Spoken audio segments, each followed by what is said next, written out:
नमस्कार बंधुरा पियू रान्नाघरे आपनादेर सकलके स्वागत। तो बंधुरा गरम पड़े गेছে और এই গরমের সময় তো ঠান্ডা ঠান্ডা শরবত একটু সবারই খেতে ভালো লাগে। তাই আমি আজকে আপনাদের জন্য চার ধরনের শরবতের রেসিপি নিয়ে চলে এসেছি। খুব অল্প খরচায় কম সময়ের মধ্যে কি করে শরবতগুলো বানিয়ে নেবেন তার জন্য আপনাদের অবশ্যই কিন্তু পুরো ভিডিওটা শেষ পর্যন্ত দেখতে হবে। ভিডিওটা শেষ পর্যন্ত দেখতে থাকুন, আশা করছি আপনাদের সকলের খুব ভালো লাগবে।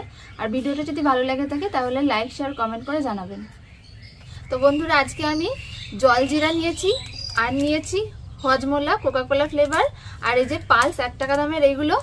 তো এইগুলো দিয়ে আজকে আমি আপনাদের শরবত তৈরি করে দেখাবো খুব অল্প দামে, যে কেউ বাড়িতে কিন্তু তৈরি করে নিতে পারবেন। এটা মোট 3টে হলো, আরও একটা শরবত আমি আপনাদের করে দেখাবো যেটা কিন্তু একটা সিক্রেট মশলা দিয়ে হবে। ভিডিওটা শেষ পর্যন্ত দেখতে থাকুন। আমি এখানে কিছু গরম মশলা নিয়েছি গোটা, যেরকম হচ্ছে 1 চামচ গোলমরিচ, 1 চামচ গোটা জিরে, 1 চামচ মৌরি, 2টো ছোট এলাচ আর 2টো লবঙ্গ। এগুলোকে আমি শুকনো খোলায় প্রথমে একটু নেড়ে নেব। গোটা মশলাগুলো দিয়ে দিচ্ছি কড়াইয়ে।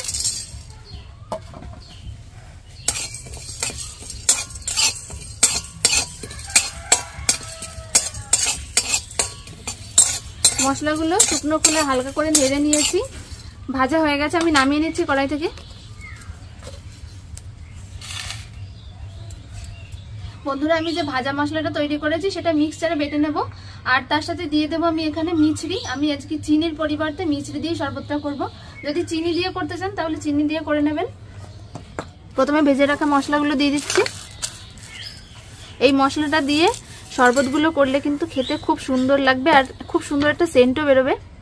দিয়ে দিচ্ছি মিছরিগুলো এবারে।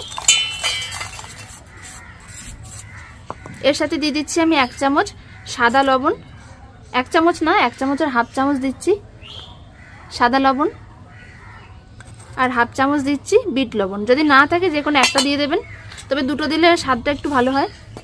সবকিছু খুব ভালো করে গুঁড়ো করে নেব। তার সাথে আমি এখানে যে পালস নিয়েছি আর হজমোলা নিয়েছি এগুলো প্যাকেট থেকে বের করে আলাদা আলাদা করে গুঁড়ো করে নেব। সবকটা আমি গুঁড়ো করে নিয়েছি আর দেখুন একদম মিহি করে গুঁড়ো করে নিয়েছি। আর এই পালস আর মিছরি কিন্তু গুঁড়ো করার আগে একটু থেতো করে নেবেন, তা না হলে দেখবেন মিক্সারে দিলে কিন্তু বাটা যাবে না ঠিকঠাক। আমি এখানে হাফ চামচ আদা একদম মিহি করে বেটে নিয়েছি, এর মধ্যে দিয়ে দিচ্ছি 3-4 চামচ মতো জল। এবারে ছাঁকনি দিয়ে একটু ছেঁকে নেব। যদি আদার পাউডার থাকে তাহলে সেটা দিতে পারেন, তাহলে এত ঝামেলা করতে হবে না। আর এই আদাটা দিলে কিন্তু শরবতগুলো খেতে আরো বেশি ভালো লাগবে।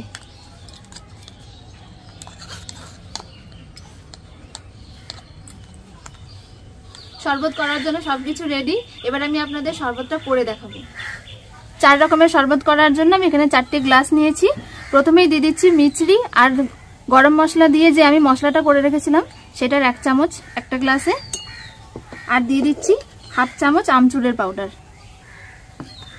এরপরে আরেকটা গ্লাসে দিয়ে দিচ্ছি হজমোলা গুঁড়ো করে রেখেছিলাম, এটা কোকাকোলা ফ্লেভার, দিয়ে দিচ্ছি গ্লাসের মধ্যে।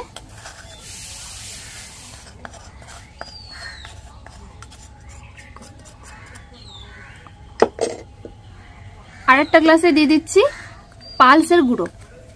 দেখুন কিরকম জমে গেছে। 1 গ্লাস শরবতের জন্য আমি 4টে পালস এরকম একটু গুঁড়ো করে নিয়েছি। আর একটাতে দিয়ে দিচ্ছি 1 প্যাকেট জলজিরা।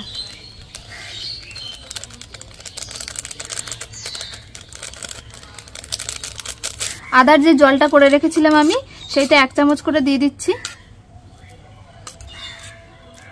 এরকম ভাবে শরবত বাড়িতে তৈরি করে খাবেন, অল্প খরচায় একদম হয়ে যাবে।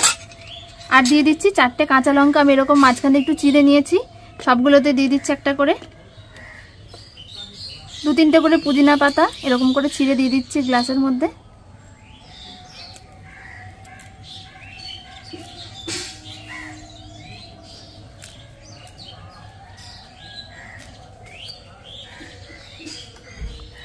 এরপরে দিয়ে দিচ্ছি লেবুর রস।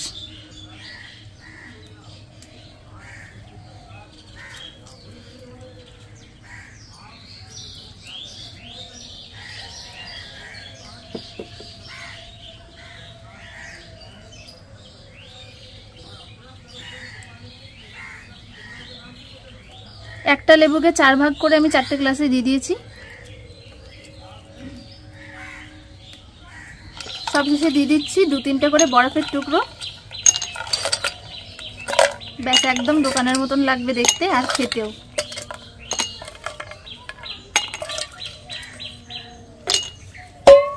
সব শেষে ঠান্ডা জল দিয়ে দিচ্ছি। দেখুন, দেখেই কিন্তু খেতে ইচ্ছা করবে।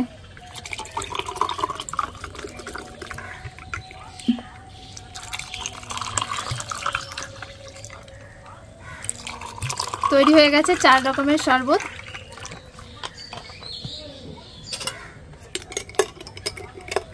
চামচ দিয়ে গ্লাসগুলো এবার একটু ঘেটে দিচ্ছি।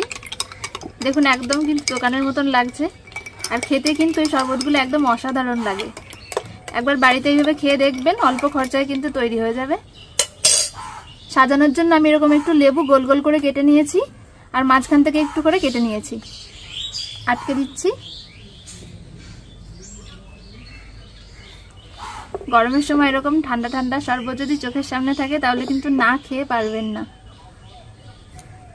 তৈরি হয়ে গেছে 4 রকমের শরবত তৈরি হয়ে গেছে, আপনারা দেখলেন। বাড়িতে যদি বাচ্চা কিংবা বড়রা থাকে তাদের কিন্তু এরকমভাবে যদি করে দেন সকলে খুব খুশি হবে। আর এই গরমে যদি হঠাৎ করে কেউ বাড়িতে চলে আসে তাহলে ঝটপট কিন্তু এরকম শরবত করে তাদের দিতে পারেন, সকলে খুব খুশি হবে। আশা করছি আজকের ভিডিওটা আপনাদের সকলের খুব ভালো লেগেছে।